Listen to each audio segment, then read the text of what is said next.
ઉત્તરાયણ પર્વ દરમિયાન 30થી વધુ લોકો ઇજાગ્રસ્ત થયા હતા.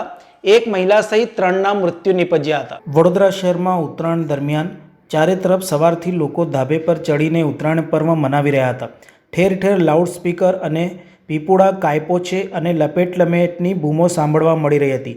આ ઉત્સાહ અને ઉમંગનો પર્વ કેટલીક જગ્યાએ માતમમાં પણ ફેરવાયો હતો, જેમાં છાણી ગામની આશીષ પાર્ક સોસાયટીમાં પરિવાર સાથે રહેતા 35 વર્ષીય માધુરીબેન કૌશિકભાઈ પટેલ, તેઓ ખાનગી ઇન્સ્ટિટ્યૂટમાં એડમિનિસ્ટ્રેટિવ તરીકે ફરજ બજાવતા હતા.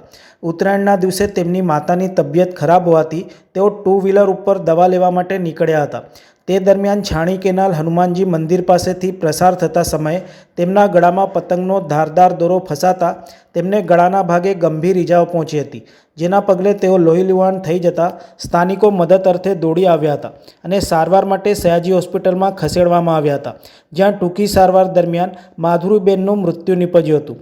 ઘટનાની જાણ ફતેગંજ પોલીસ મથકને કરાતા પોલીસે વધુ કાર્યવાહી હાથ ધરી હતી. બીજા બનાવમાં શહેરના સયાજીપુરા પ્રધાનમંત્રી આવાસ યોજનામાં 24 વર્ષીય રાજુભાઈ પદમરામ નાથ રહેતા હતા. તેઓ મૂળ રાજસ્થાનના વતની છે અને વડોદરામાં મિસ્ત્રી કામ અર્થે ઘણા સમય પહેલાં સ્થાયી થયા હતા.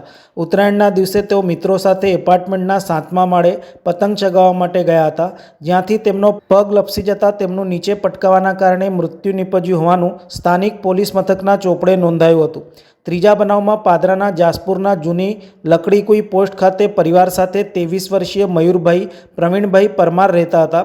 ઉત્તરાયણના દિવસે બપોરે 3થી 4 વાગ્યાના અરસામાં કેલનપુર રેલવે સ્ટેશન પાસે ટ્રેક ઉપર પતંગ પકડવા માટે જતા હતા, ત્યારે ટ્રેન નંબર 69205ની અડફેટે આવી જતા માથામાં ગંભીર ઇજાઓ પહોંચી હતી, જેના કારણે તેમનું ઘટના સ્થળે જ મૃત્યુ નિપજ્યું હતું, જેની વડોદરા રેલવે પોલીસે વધુ કાર્યવાહી હાથ ધરી હતી. આ સાથે ઉત્તરાયણના 2 દિવસ દરમિયાન સતત 108 એમ્બ્યુલન્સ કાર્યરત રહી હતી, જેમાં પતંગના ધારદાર દોરાના કારણે 35 જેટલા ઇજાગ્રસ્ત વ્યક્તિઓને સરકારી તેમજ ખાનગી હોસ્પિટલમાં સારવાર માટે ખસેડવામાં આવ્યા હતા. ઉત્તરાયણનો તહેવાર ગુજરાતમાં ખૂબ ધામધૂમથી ઉજવાતો હોય છે. આ દરમિયાન લોકો ભીડમાં એકઠા પણ થતા હોય છે. આ દરમિયાન પતંગની દોરીના કારણે તેમજ ધાબા પરથી પડી જવાના કારણે ઈજાના બનાવો બનતા હોય છે. ગઈકાલે પણ એસએસજી હોસ્પિટલ ખાતે આશરે 20 જેટલા દર્દીઓ દોરીથી ગળું કપાવાના તેમજ અન્ય ઈજાઓના કારણે આવેલા હતા, તેમજ 10 કેસ ધાબા પરથી અને છાપરા પરથી પડી જવાના કારણે ઈજા થવાના કારણે આવેલા હતા. આ ઉપરાંત 4 દર્દીઓનું આ પતંગની દોરી અને એના કારણે મરણ પણ થયેલ છે. સમાચારોના સતત અપડેટ મેળવવા માટે લોકમત ન્યૂઝને YouTube ઉપર સબસ્ક્રાઇબ કરો, બેલ આઇકોન દબાવો અને અમારી સાથે જોડાયેલ રહો ફેસબુક, ઇન્સ્ટાગ્રામ અને ટ્વિટર ઉપર.